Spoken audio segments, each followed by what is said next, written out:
జీవితమొక పయనమని గమ్యము తెలియదని తెలిసిన ఈ మనిషి పయనమాగదు.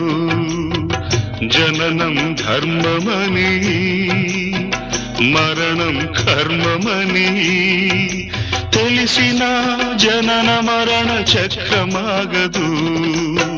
మరణం తథ్యమని ఏ జీవికి తప్పదని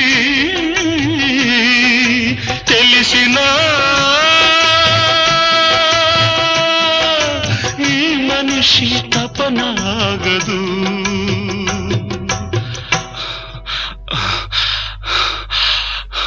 ఈ బ్రతుకు తపనాగదు.